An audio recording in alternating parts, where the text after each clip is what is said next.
Thank you, Nimai, and thank you, my students of Shikha Shatra. It's a great privilege to honor our friend, colleague, and my mentor, Professor K Venkatasubramanian.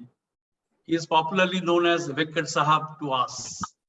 So I had the opportunity to be with him for many years. And Venkat Sahab, probably today I remember Bhairavi also, because whenever we meet, we used to meet with Bhairavi also.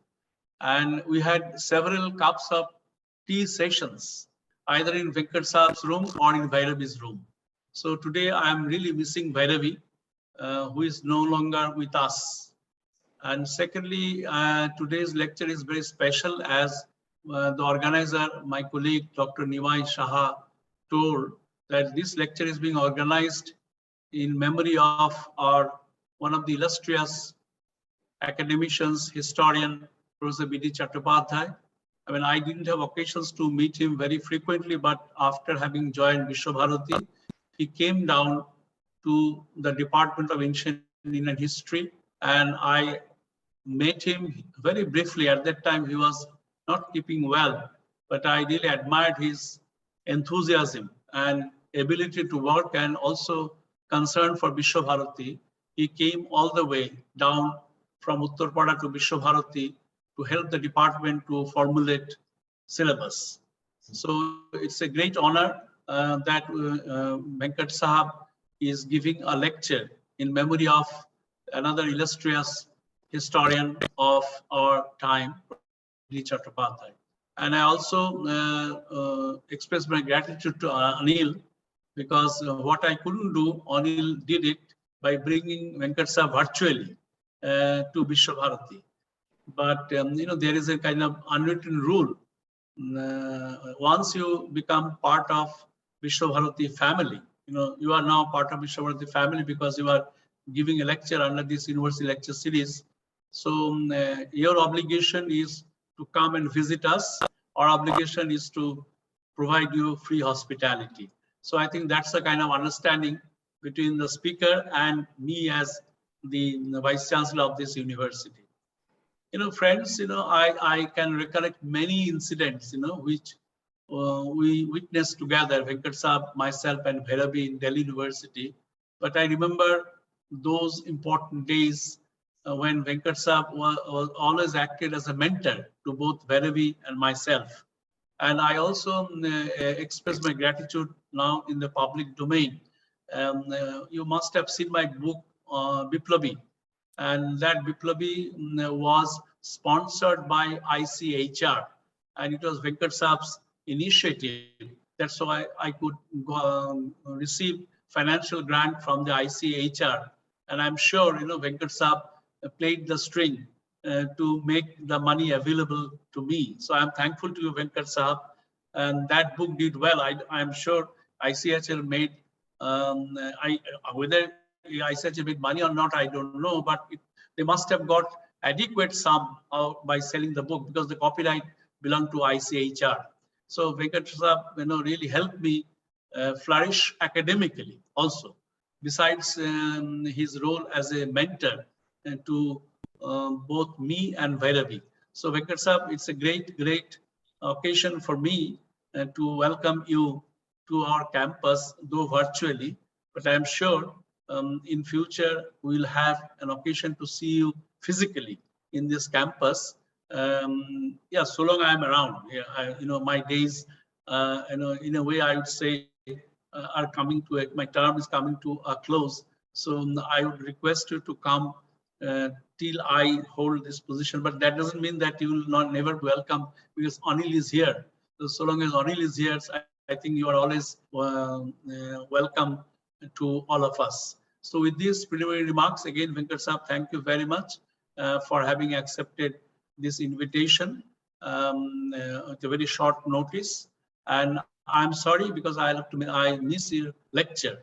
Given the responsibility, administrative responsibility is something which sometimes takes you away from things which you like doing which you like, enjoy most, like enjoying most. So I am sure you'll excuse me for that, but let me try to finish the meeting as quickly as possible. And if I can, I'll certainly join before you finish your discussion. With this, namaskar, and thank you very much, Venkat sir. Now, Anil. Thank you, sir. Friends, now it's my turn to introduce the speaker today. Today is the, as sir has said, today is the first lecture in this Professor B.D. Chattopadhyaya Memorial Lecture Series, and I'm really grateful to Professor Venkatasubramanian sir that I think in last week only I requested him, and he was having his some important rituals at his home, but still he accepted, and he was rather happy and very encouraged accepted with very encouraging words. And so thank you very much, sir, for that, your kind gesture. And now, sir, about B.D. Chattopadhyaya's association with our institution. Sir, Professor Chattopadhyaya, as you all are aware, that he was here a couple of years in our department. And during his tenure only, sir, and in the modern history department, we have modern history department also separate, sir. At that time, Professor Asim Dasgupta was there, and both of them, they actually designed a syllabus. And from that time only, that a school of historical studies was created. That was their brainchild, sir. Both of them there, and they have had a joint syllabus for graduation courses that we still follow. And this was Professor B.D. Chattopadhyaya who has actually introduced semester system during his tenure here in our department in master degree. So, and UGC has later introduced, but we from 1981 in our department, this master degree semester system was introduced. During his tenure only, he has framed the syllabus. And recently, as sir has said, that in 2018 also, during his serious illness, he accepted our request and he came down to Santiniketan. He spent 3-4 days here, and he has worked rigorously with us to restructure the whole syllabus. And we sir still follow that, and he was very closely associated with the department. Whenever department requested him for any kind of help, he was always happy, and he was always done the accepted our requests. So because of that, sir, only we have taken this special initiative. And what is our plan, that we will try to have at least 1 year, every month, a lecture in his memory for 1 year, sir. So this is the first lecture. Professor K Venkatasubramanian sir has accepted our request. Now, let me introduce, friends, those who are not aware about, and particularly the students, about the scholarship of Professor K Venkatasubramanian sir. In his early days, he was in Tamil Nadu from 80 to 84 as a lecturer. 1984, he joined Delhi University as a reader, and he continued up to 2012. His area of interest is socio-economic history of peninsular India and social history of performing arts, interdisciplinarity. This is the multifaceted personality, Professor Venkat. He has great interest in music also, and it's a very famous, I think it's Mridangam, sir, which you perform. So, Mridangam. He has several books in his account: Political Changes and Agrarian Tradition in South India, Environment and Urbanization in Early Tamilakam, Evolution of Political Society in South India, Rhythm in Historical Cognition, Music as History in Tamil Nadu. His forthcoming is Interdisciplinarity, Music, History and the Tamils, Essays in Memory of TRS, History of Classroom, Thoughts on Political Experiences of Pre-Colonial Tamils. Several edited books also he has, which is the most important ones are Town Planning in Early South India, Prefatory Introduction, then marriage and worship in early societies, proceedings of Indian History Congress 49th, 50th, and 51st session he has edited, Trends in Social Science Research, Special Issue, Culture Studies, Volume 4, Number 1. Besides these things, his Negotiating India's Past, Essays in Memory of Parthsarthi Gupta, that is very important book.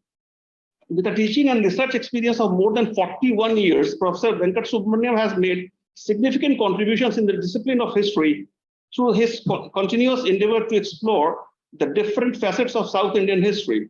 He inherited the spirit of academic inquiry and dedication for its accomplishment from his father, Professor T.V. Kuppuswamy, and continued the tradition of music in his family.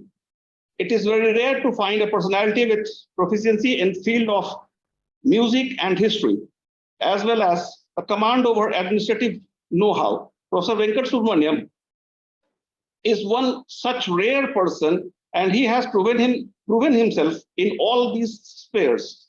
Besides his affiliation to history, his interest includes a wide range from cricket to Carnatic music and from environment to culture. During his service in the University of Delhi, he held key positions at national and international levels. He was member secretary, as Sir has said, in ICHR during 1998-99. Then he was in the advisory board of an Archaeological Survey of India and head of the Department of Delhi University. Besides that, he has, he was very important member, or still important member of Indian History Congress, where also he has, performed very important responsibilities. He was treasurer of Indian History Congress from 1986 to 1989, joint secretary in charge permanent office 1989 to 1992, and as local secretary 1992. He was also elected as president for Ancient Indian section of Indian History Congress Chennai session in 1996. His chiefdom to state, the article, Reflections on Kaveri Delta Social Formations, presented as presidential address to the Ancient Indian History section at Chennai session of Indian History Congress in 1996, reflects his grasp over his literary works, epigraphic data, archaeological evidences to outline the process of state formation in early Tamilakam.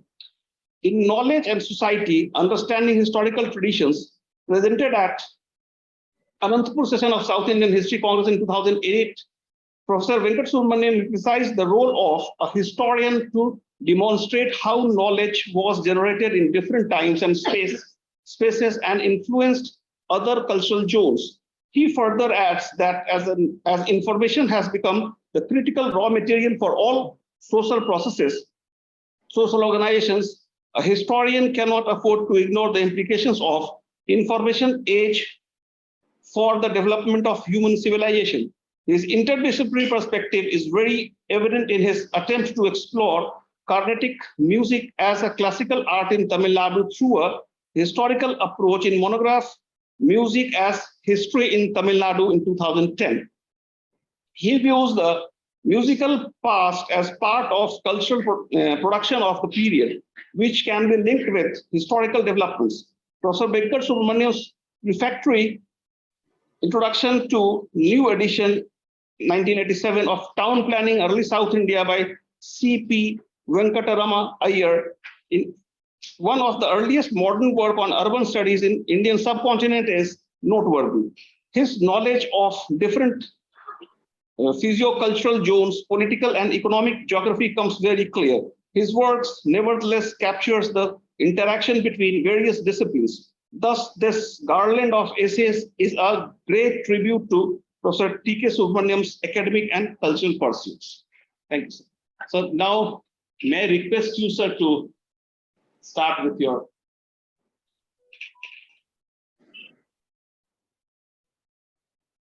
And this was the brief introduction of Professor Venkatasubramanian, sir. Now, on behalf of all of us, I am requesting sir to start his deliberations.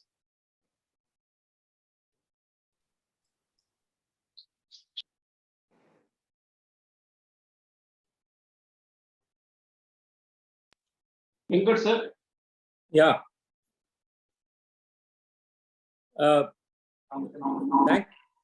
Thank you, Dr. Anil. I must first acknowledge the extremely kind words of Professor Bidyu Chakravarti, my erstwhile colleague. I don't know what to say, but I'm very happy to be here on two accounts. One, it is Visva-Bharati, where Professor B.D. Chattopadhyaya started his career, I think. Then my Professor Bidyu Chakravarti is the Vice Chancellor of this university. As you rightly said, last 10 years, I had moved away from proper formal history, which I was doing until I was in a job. Now I am more into music. I think it is B.D. Chattopadhyaya and Santi Niketan which has brought me back to some of the ideas which influenced me by interactions with Professor B.D. I want to be very, very brief in a sense about B.D. sir. He was a great thinker. It is very difficult to get a historian with great thinking. And then students flocked to him because he was a mentor. And I would like to begin by saying that how I benefited and how I was influenced by his ideas, because a lot of students are also listening. I'm not tired of repeating in the last, say, 10 years or so, that we are living in a knowledge society, by which we mean knowledge is the fifth resource. In addition to land, labor, capital, organization, now we have to add knowledge as well. And then we are also conscious about one more thing, that the knowledge society is different from industrial society. The demands of the industrial society and the demand of the knowledge society are different. There are lots of works on that. So nowadays, you must be coming across two expressions in educational policy, as well as we want that at all levels in the new educational policy. That is multidisciplinary thinking.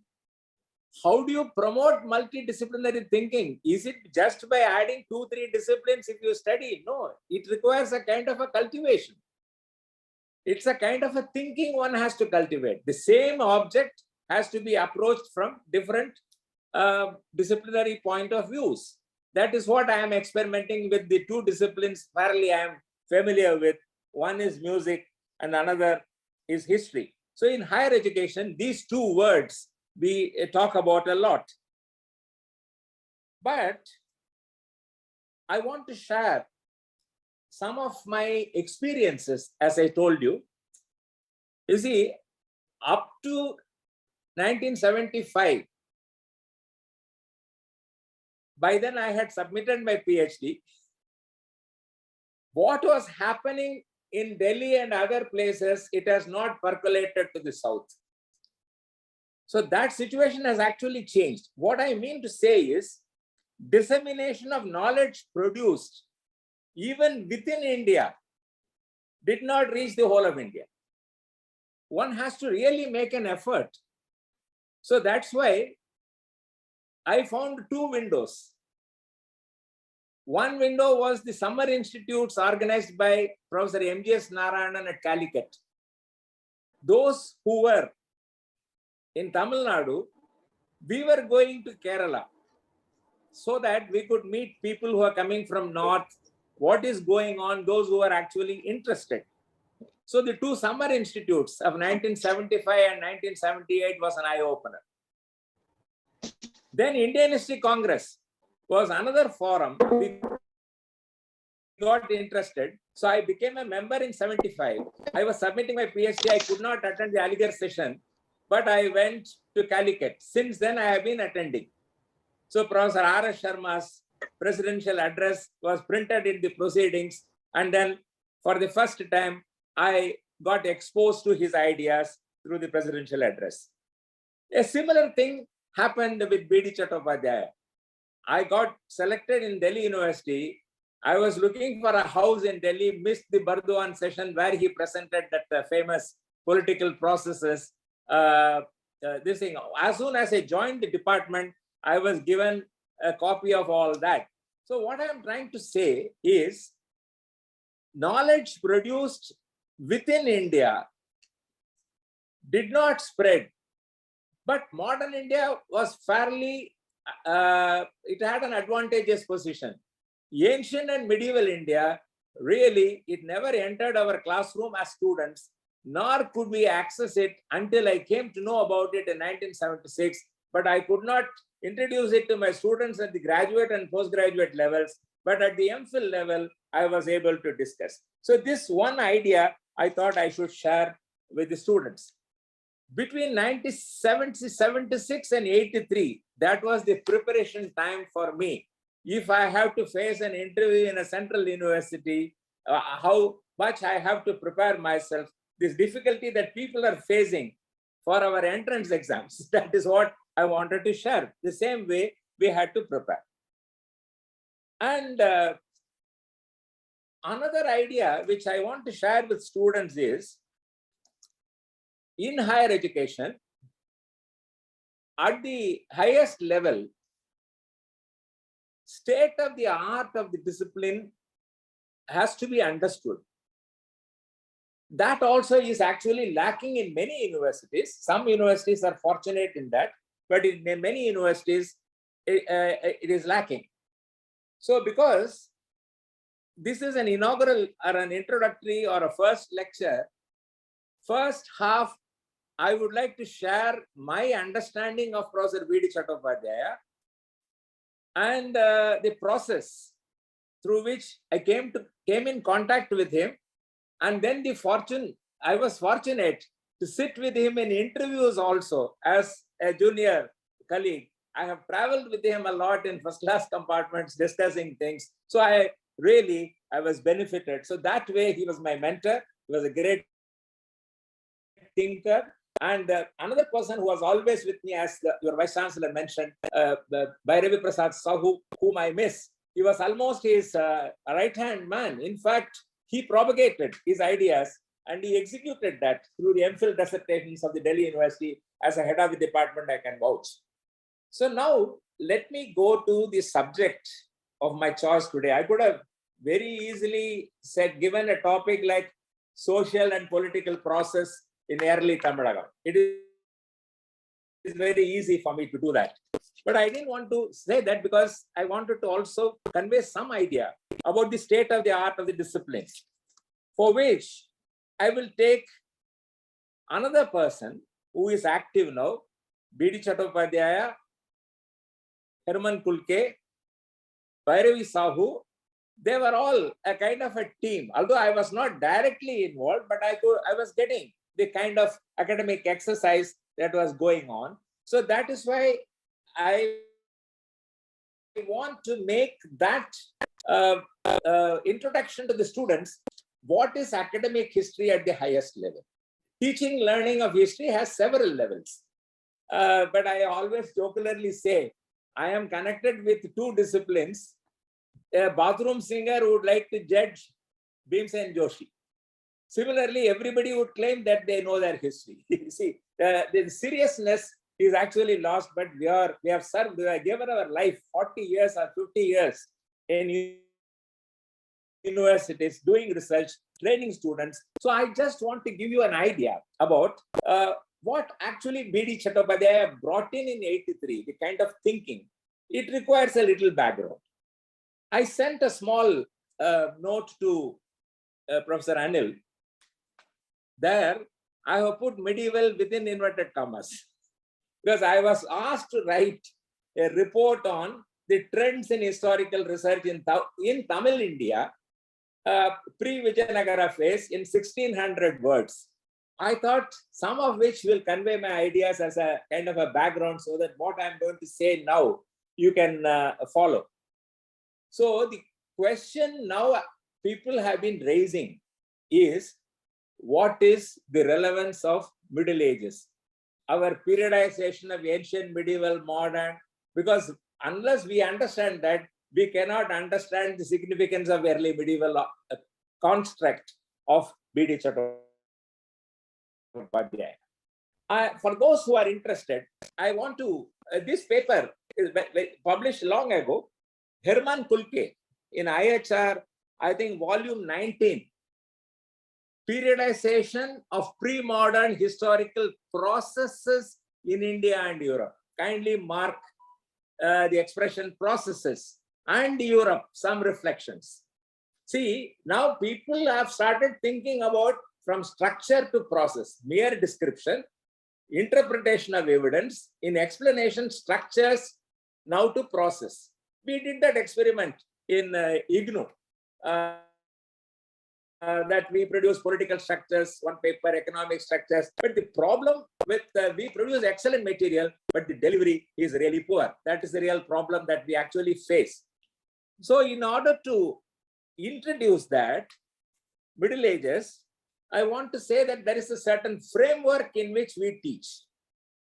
Even in this paper, Kulke discusses periodization of pre-modern historical processes in India and Europe. He's taking it together to come out of a Eurocentric view and have an alternate view. So he says nexus of Indian history, joint periodization of historical processes, and while doing that, the common beginning of their histories is Neolithic revolution. So we, all of you know that we always start with Neolithic revolution, 8th to 6th millennia. Then the next important idea is urban cultures, 4th to 3rd millennia. A series of historical movements take place as impulses, outside influence, etc. He discusses. Interrelated regional processes, urbanization during the classical period. You know, that is a kind of a general pattern in which history is understood. Then finally, the half-nomadic pastoral tribes from the Southwest Central Asia. Was it Aryan? Question mark, debate. I'm not going into that. I'm only telling you the general framework that is common, that people have suggested. First migration, second migration, etc. In this, what is important is the process of early state formation reveal structural similarities in Europe as well as India. So that is what this pattern of writing history or understanding history has been. This generally we don't discuss the MA or even graduate classes, but in Delhi, we introduced it as social formation and not just as civilization. That those who are from Delhi, they will know. So in fact, what really happened was a certain way of studying history emerged. The period of early state formation and urbanization, both together. We talk about urbanization in Mesopotamia, isn't it? Early state formation and urbanization accompanied by and based on process of agrarian extension, inter-regional trade and communication. All this culminated also in a revolutionary intellectual process, which people discuss it as axial age. You know, the term was coined by Karl Jaspers. Or in other words, in the fight of logos with myths. That is how it is explained. Whether you take a Confucius or you take a Buddha, Mahavira, Lao Tse, Zarathustra, pre-Socrates Greece, etc. Then we go on to Cyrus and this thing. That is not the purpose I mentioned this. The problem that he raises later in the paper is about Middle Ages. Is about Middle Ages. See, he says, whether the term Middle Ages is valid for Indian history, that people have actually missed these kinds of questions. But nowadays, we have to go beyond these categories and periodization because we have to work out stages of development. That is exactly what I am going to tell you. I mean, that's the kind of thinking that I have developed now, and little bit of that is there in the note that I have said. What is important is the kind of question that he raised, whether the Middle Ages is valid for Indian history. So here, I just want to read. I don't want to interpolate anything here so that you can yourself judge, or you can note down the volume reprinted from Indian Historical Review, volume 19, numbers 1 and 2, page 21 to 36. I want everyone to read this, those who are interested in the discipline. See, after discussing other areas, he says, I'm just reading verbatim. In India too, after the decline of the classical empire of the Guptas, see, the practice of historiography has created a classical empire in Guptas, Mauryan state formation, followed by Guptas, etc. We have, so many people have explained it in so many ways. And it is also considered as a classical age.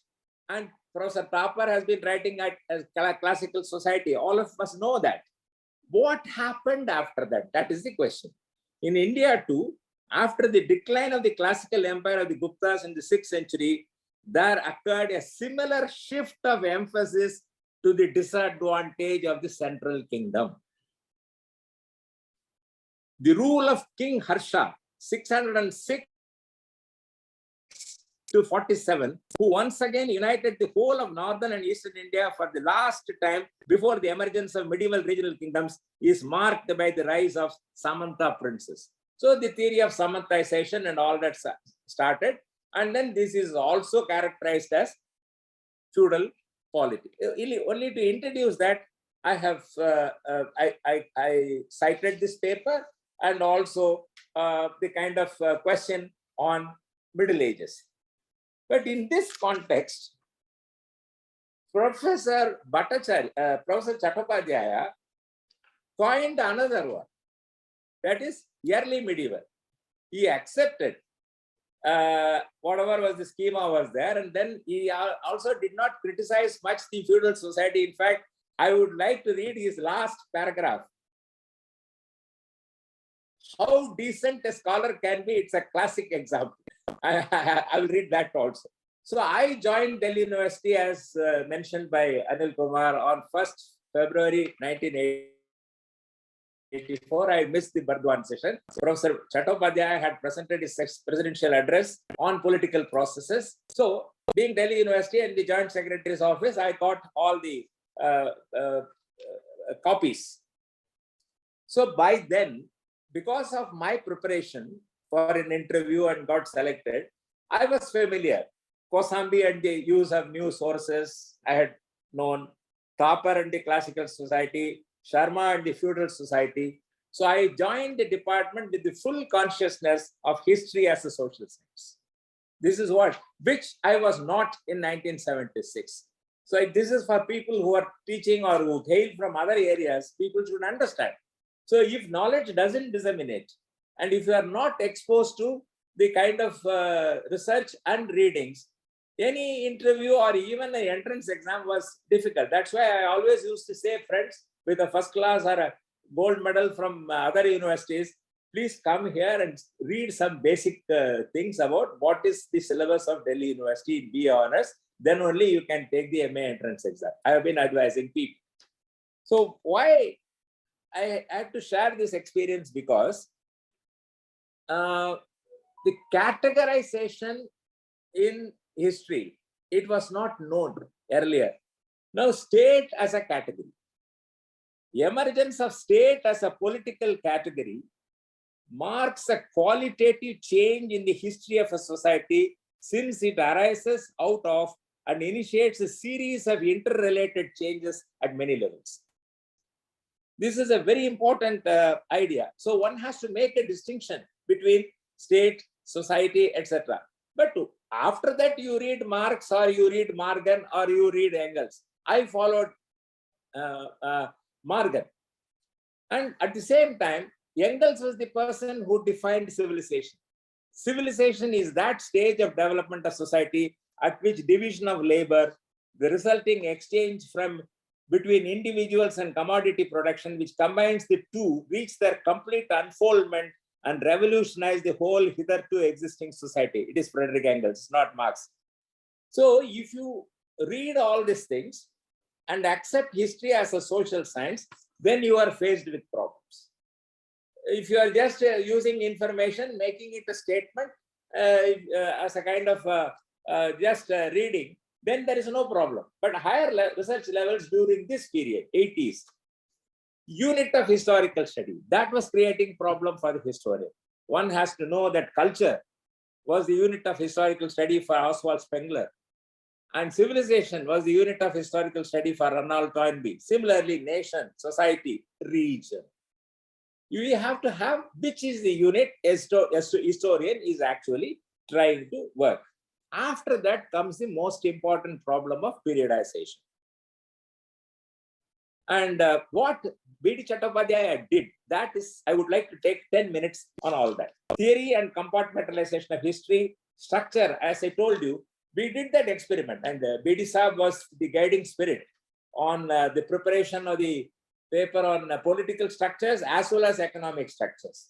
It was wonderful material, it was fresh thought.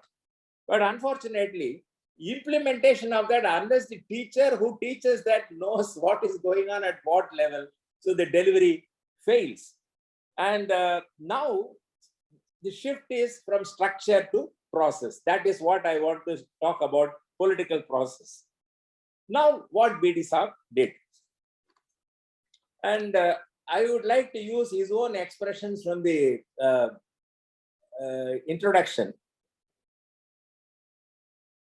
so that the people who have read the book, they can relate easily. And those students, they must take the book and read. Early medieval India remained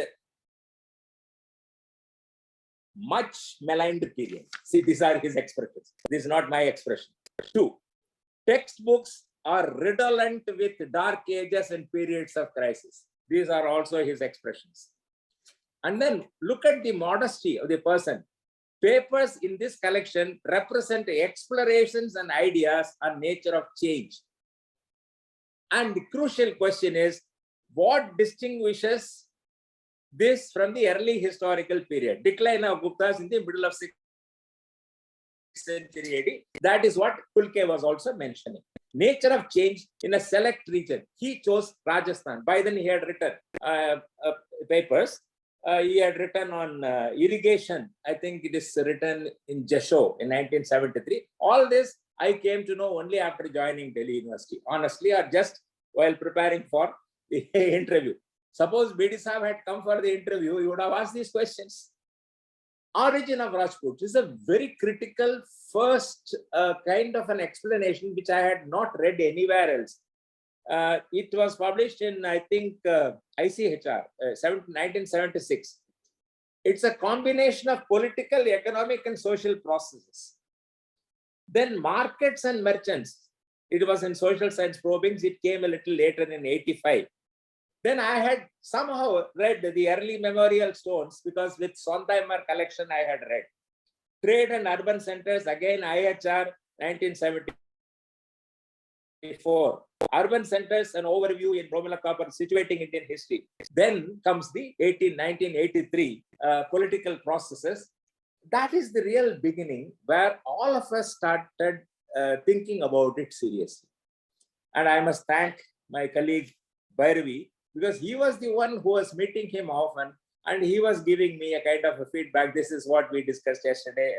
Those kinds of interactions. So for students, I would like to put it as what were his concerns, which that credit I would definitely like to give him. He was not happy, or he was trying to test the appropriateness of chronological labels and their relation to the theme of periodization. He said he has been telling every student that what is the label you are using, whether it is appropriate, how do you relate it to periodization. Then the second major one was nature of change.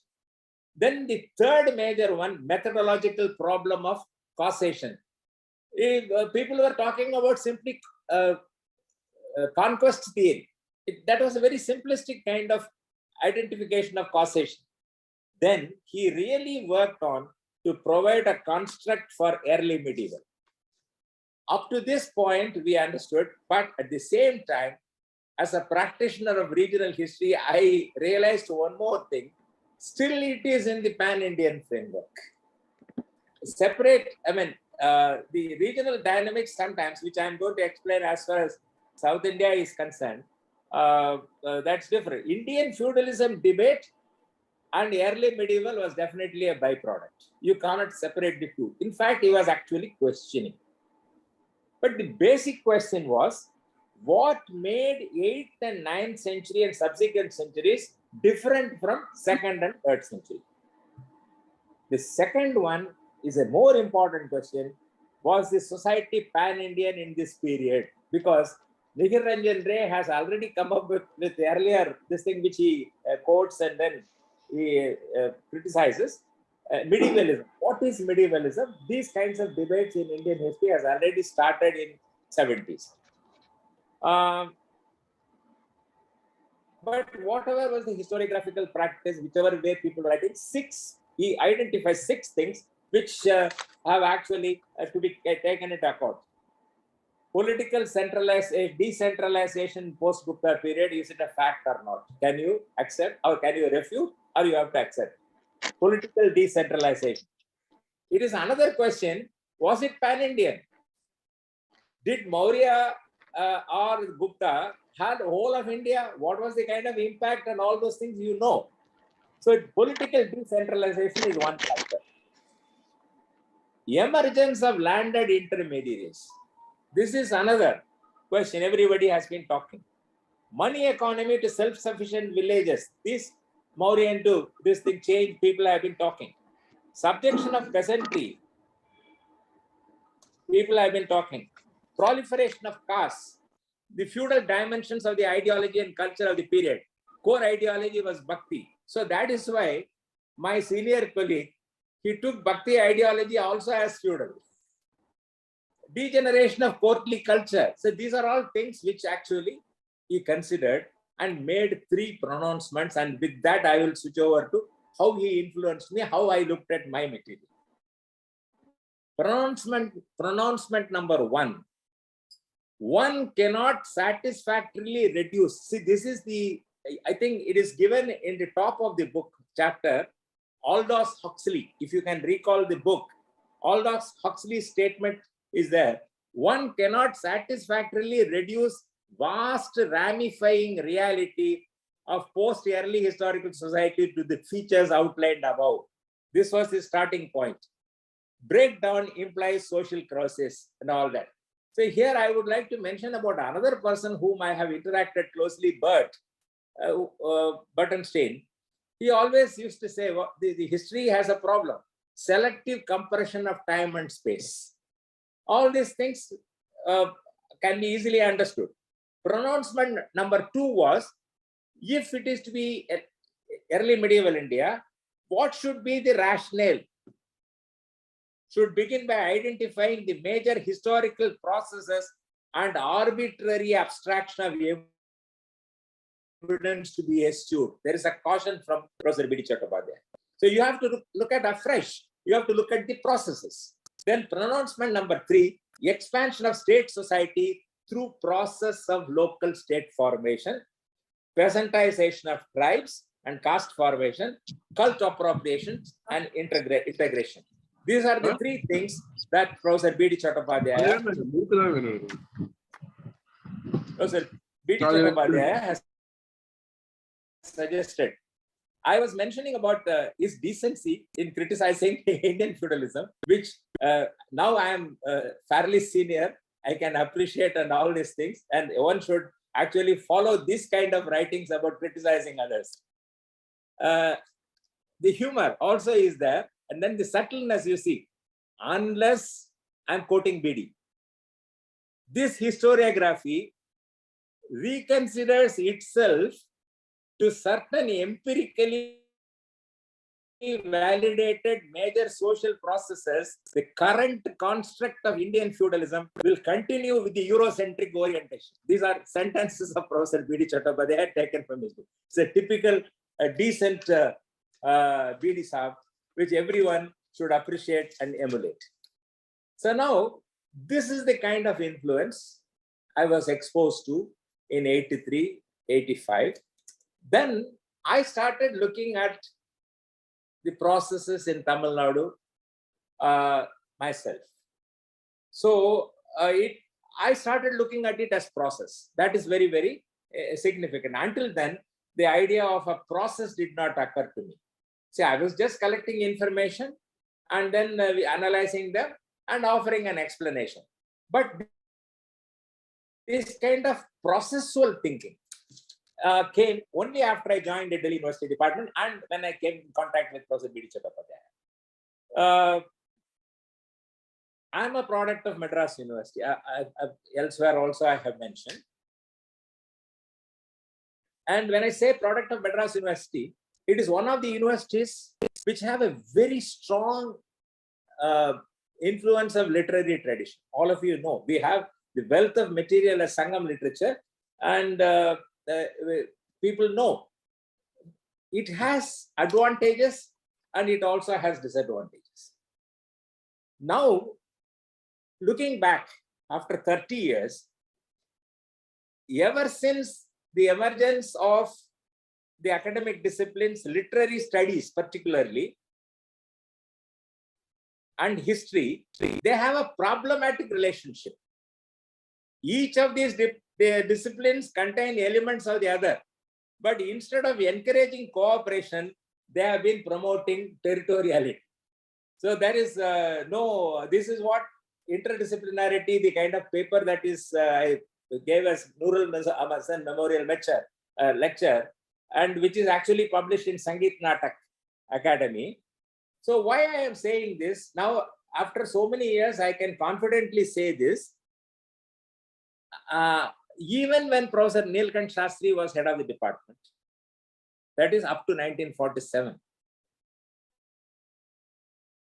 the literary intellectual dominated the scene. To say that the first three Sangam age belonged to the first 3 centuries of Christian era, some senior literary intellectual should authenticate it. R.P. Sethuppillai and Neelkanth Shastri jointly did that.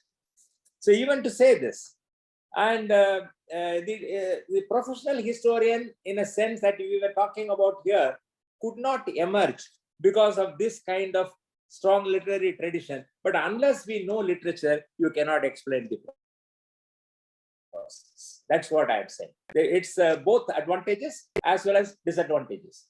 So now it is here, 1993.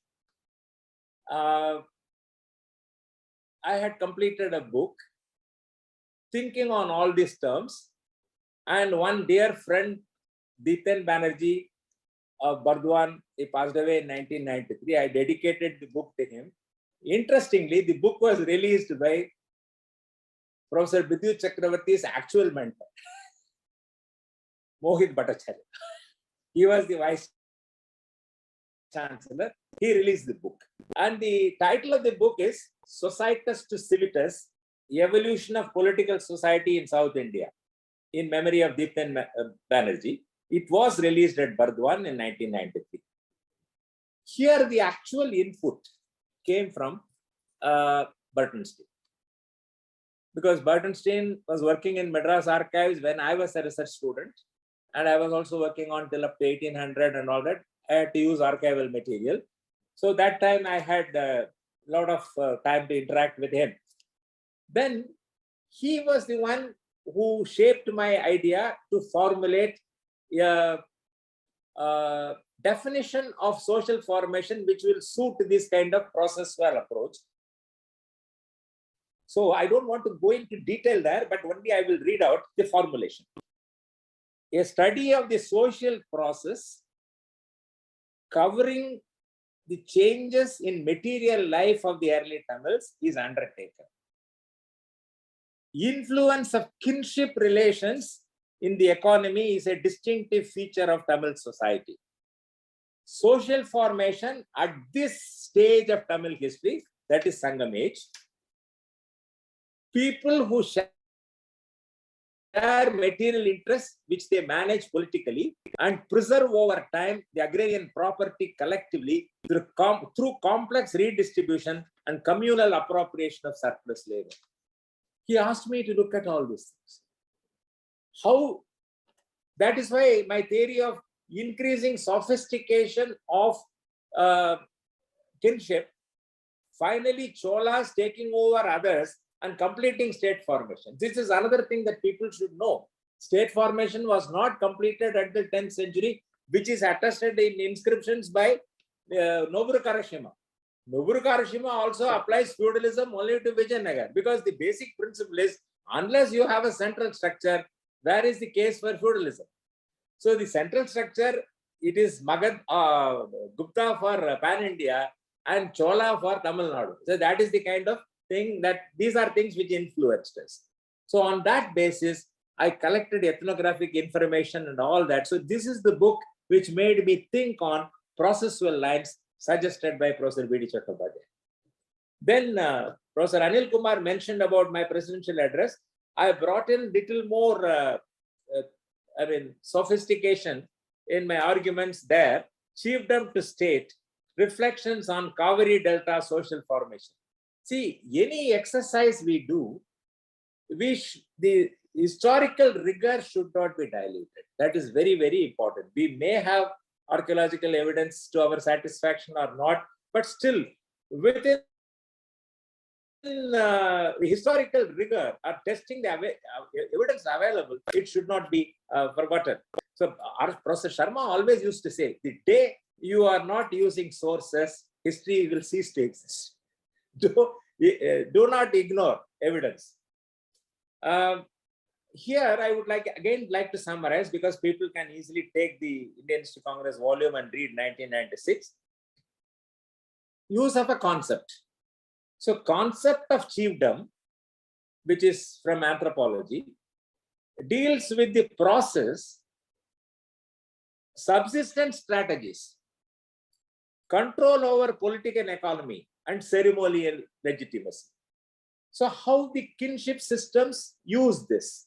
Subsistence strategies, control over political economy, and ceremonial legitimacy.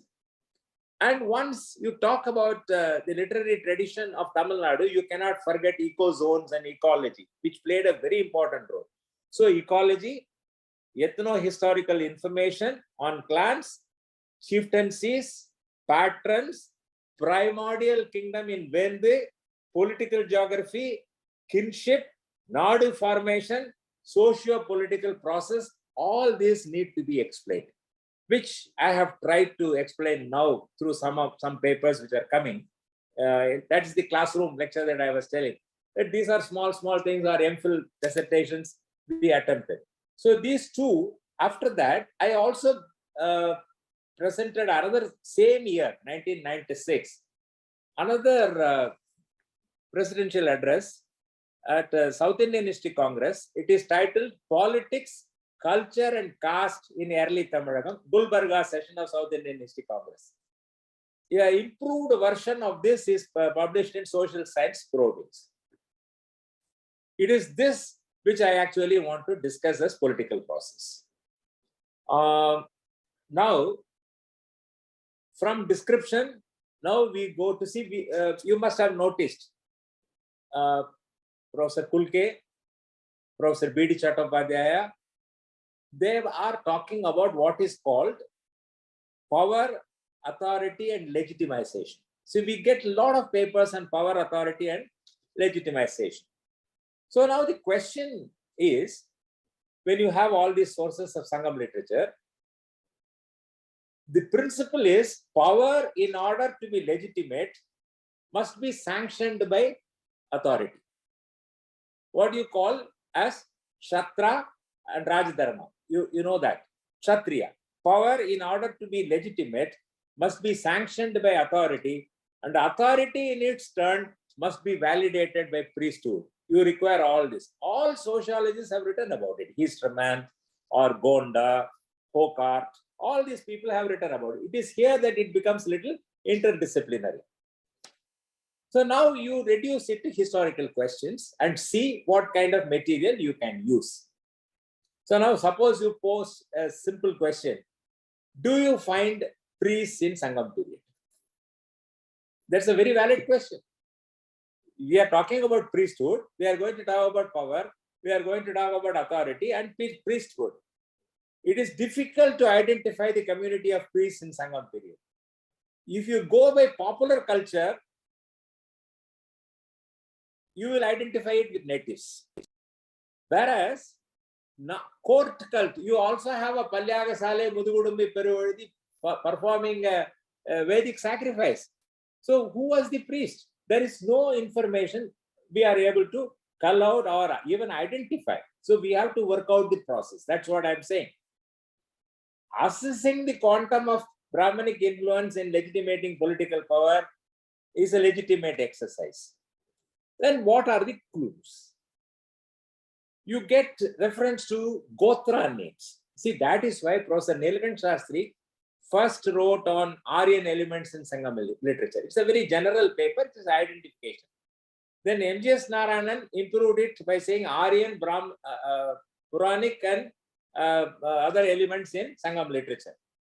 So now Gotra names, if you take Gotra names, can you track from inscriptions? We are able to do that in the Pallava period, not in Sangam period. But some interesting information I want to share with you. Gotra names are associated with Brahmanas, Gautamanar, Gotama, Markandeyanar, Vanmikiyar. All these are poets. Nedum Bharadayanar, Bharadwaja. Bharadwaja is skylark. Gotama is best bull. So if you give it to Wendy Doniger O'Flaherty, she will convert it into political iconography. I don't want to do that, but people have done it. I'm only indicating that. There is mention about land gifts also. See, when you don't have a priesthood, when you have these gifts are given, should it be considered as land grants at this stage? No, this is another mistake people have made while writing papers. There could have been Brahmana bards, because bards are a very common feature of the Sangam period. Panan, we call it. So some of them were Brahman bards, but they are not to be confused with priests. That is what the thing that I realized. So power, authority, and legitimation at this stage were all rolled into one Vendan. So that's why in Morgan's term, I explained it as civitas of the Sangamic code. See, what I am trying to say is the King Brahman formula of North India, it is very difficult to apply or work out at this stage. But this is stage one. I don't want to go into details. I am concentrating, or I am focusing today for this lecture on Pallavas, which is the second stage. Now, by now you would have realized that with the evidence, I am working out stages of history, and each stage social formation can also be characterized. So first level is chiefdom level society. Then the second one, Pallava period, you get abundant material and with legitimate questions also. Particularly the Brahmanic influence is spreading. You can start tracing from inscription number what Mahalingam has produced a very, very interesting collection. But when we were students, those collections were not available. It actually saves 6 months' time. Mahalingam ICHR project inscriptions of the Pallavas, any student, for an MPhil student, it is very, very handy. So now if you raise the question, Brahmins and Brahmanism in South India, how these impulses, was there mass migration? Was there kind of this thing? All those things can be worked out, and we have worked out. So in fact, I wanted to speak on the social process, but on seeing Professor Vidhu Chakravarti, I thought I would speak on the political process. I just changed my strategy. See, Pallavas, if you take Pallavas, they had to legitimize their status in a multi-clan society to which they don't belong. They are coming from somewhere else. You have a Chera, you have a Chola, you have a Pandya mentioned in Sangam literature. They are already there. It was a clan-based, tribal and clan-based society. But when somebody is coming as a conqueror, he has to legitimize himself. So that legitimization of the status as king, that is very, very important. These were all only chieftains. That's why some of you might have come across one interesting paper in the first issue of IHR, South Indian King as Chieftain and Emperor, by Richard Kennedy. For those who are interested, I am giving this information. So their status alternated. If Pandyas are dominating, the others were chieftains. If Cholas were dominating, the others were chieftains. So one time emperor becomes another. That goes on till 9th, 10th century AD. That's why that paper by Richard Kennedy. So how did they legitimize their status? It is the Brahmanic ideas which they used genealogy. For the first time, there you find that genealogy is being used. Several symbols of substance are actually used. So I have listed that also. Warrior Brahman image. See, the Pallava king was not an ordinary king. He collapsed both power and authority mechanisms. So somebody might be having this idea. Why? What is the difference between North and South? Southern Kshatriyas, they only aspired for a status. Others aspired for a status. According to one sociologist, the Kshatriyas are not born, but they were made. See, that is the experience of South. So warrior Brahman image on which I have written. Claims of genealogy, I have written about it. Replacement of warrior kingship. In the same Pallava dynasty, from warrior kingship, now you become a divine kingship. Why? Because of the Bhakti movement. But the Pallavan king says, now I am the chief devotee. I am not the warrior Brahman of the earlier times. I am your chief devotee. Rituals like Abhisheka, androgyne, deliberate shift, you find it in this thing also. So far, Brahma, they traced from Brahma, Angiras, Bharadwaj, Drona, Aswatthama, Upanimas Pallava. Now from Nandivarman time onwards, you will find Brahma sitting on a lotus from the stomach of navel of Vishnu. These are all things, political iconography, very interesting studies have been made. Then naturally Bhakti ideology also. So you may say so many things. Can we just sum up as findings? Yes, we can.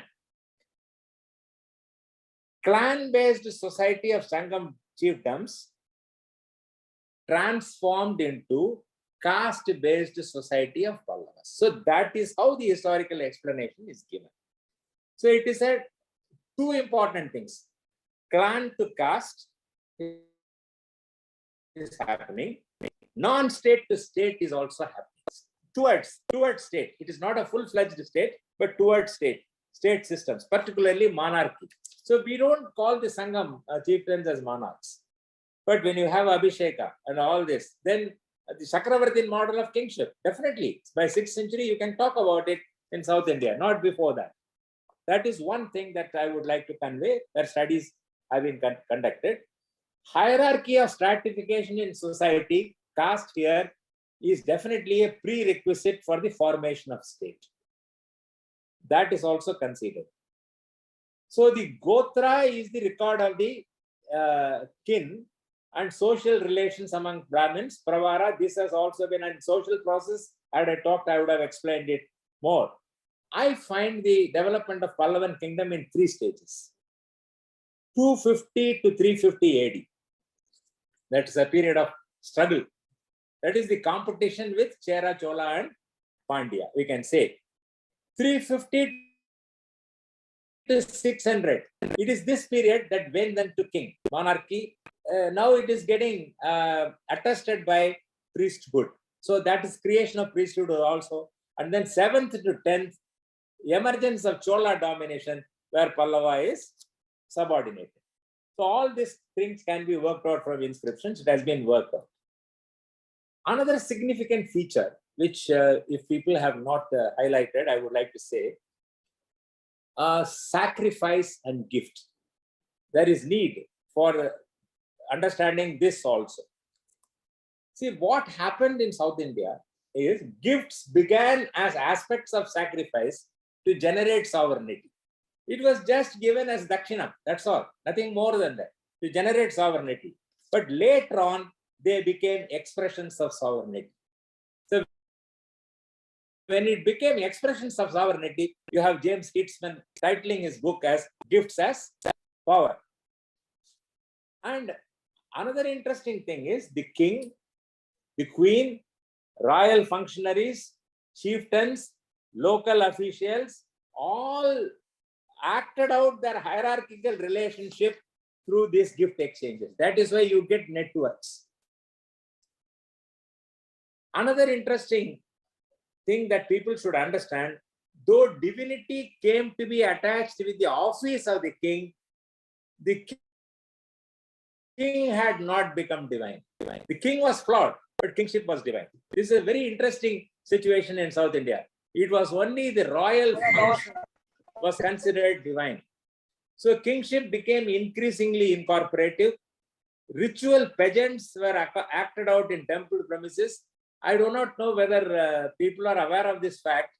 Mahabharata was read every day in the temple because all over you are fighting among kin groups. So which is akin to Mahabharata situation. So Mahabharata was read and then endowments were made for reading Mahabharata. Royal temple provided the linkage between, this is the explanation of both sociology. Royal temple provided linkage between gods, king and priests. Priests make the offerings, gods preserve the king and the kingdom and subjects, king protects the temples and rewards the priest. So the presiding deity of the kingdom acted like a king. So that is why later on, when you find whenever a new state is formed, each king wanted to be a Rama. Otherwise, why do you have a Hazara Ramsamy temple in Vijayanagar? So any new kingdom, ideal king in India was Ram. So that Rama, this thing is there.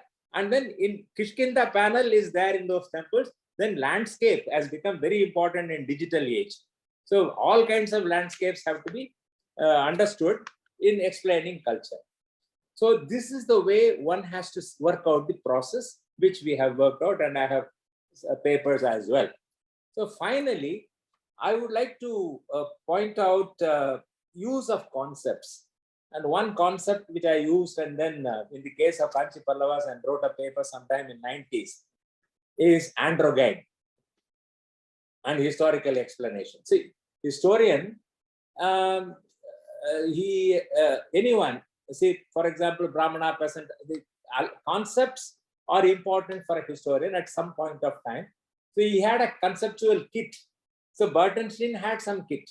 He manipulated the concept and then explained the process in his own way. One may agree with him or not, but that is the way historical practice was done. So I would like to just explain this one concept, and this I gave it as a lecture, T.M. Balakrishnan Nair Memorial Lecture about 3-4 years ago in Madras University. The advantage of this concept is any concept sharpens our vision on unequal distribution of power in a multi-clan political society, consisting of ruling lineages and chieftains vying with each other for supremacy. So the King Brahman formula is now operating, and it is also being resisted. That is what people have to understand. It is this resistance, in my opinion, produced the Bhakti movement. See, the ascendancy of the Brahmana ideology, in a certain sense, Brahminic ideology in a certain sense, also met with an opposition when the king had to say, I am the divine king, I am acting on behalf of the God, I am your first servant. So that change, it happens under Nandivarman Palma, if you actually closely see the inscriptions. So ill-assimilated caliber of culture. So I am just explaining the linkage between politics and culture here. Having multiple ideologies and the triumph of Bhakti as a dominant ideology. The Pallavas succeeded in legitimizing their monarchical status by offering patronage to deities, tirthas, Brahmans, and temples.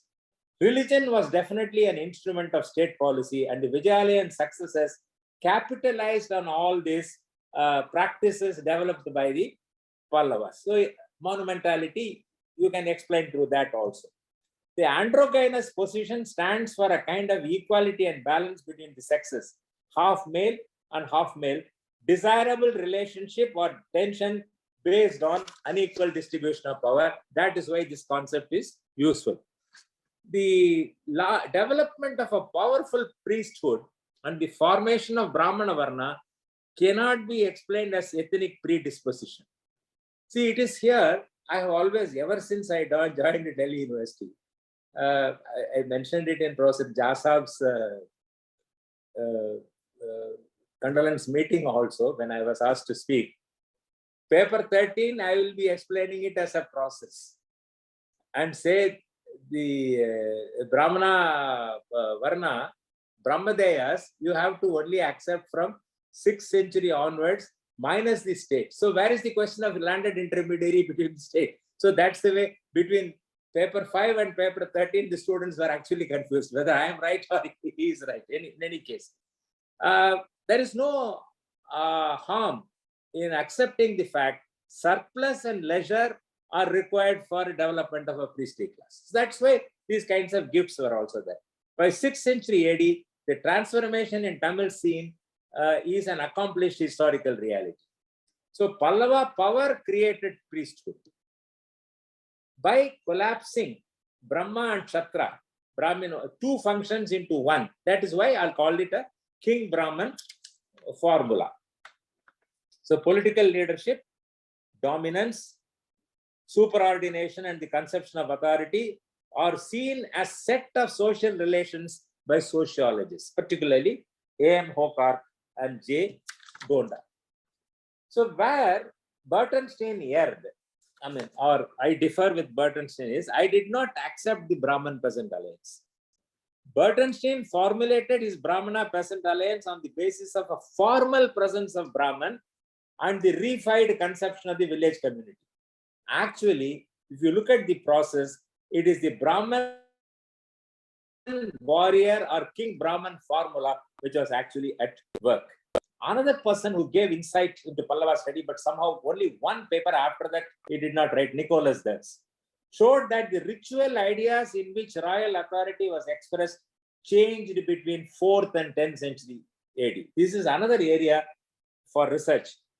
That is, king performed sacrifices, transformed himself and his kingdom, and came to be identified with God. The king distributed gifts mainly as dakshana. Patterns of patronage changed over time. That's the explanation that he gives. Incorporative nature of kingship, homology between palace and temple. This is very important. The residence of the king is also called Kovil. Residence of God is also called Kovil in South India. People must have been familiar with this. Then Abhisheka is to bring, in divine analogy of kingship, being divine, ritual kingship. So next one, between 731 and 96, if you examine the charters of Nandivarman closely, you find a change from warrior king to divine king, along with Vishnu appearing as a primordial ancestor in place of Brahma also. Mahabharata, what I have mentioned, it is already another time marker. Buddhist, you must also be knowing, Buddhist and Jain influence increased before the rise of Pallavas, because you must have heard that Pallava kings were converted from Jainism to Saivism, Matavilas perhaps, and all that. Post-Sangam and pre-7th century was definitely a period of ascendancy for non-orthodox sects, no doubt about it. So literature projects it in a very, very, one scholar has counted in Jain literature how many times evil cows are mentioned. So evil cow means wicked Brahman, Brahmanism. So criticism of Brahmanism and all that. Bull remains a sacred vehicle of Shiva who replaces Indra, because stallion was associated with, in the Rig Veda, bull is passive, a servant and a worshipper. That is why Nandi. So Pallava period is very interesting for this kind of a political process.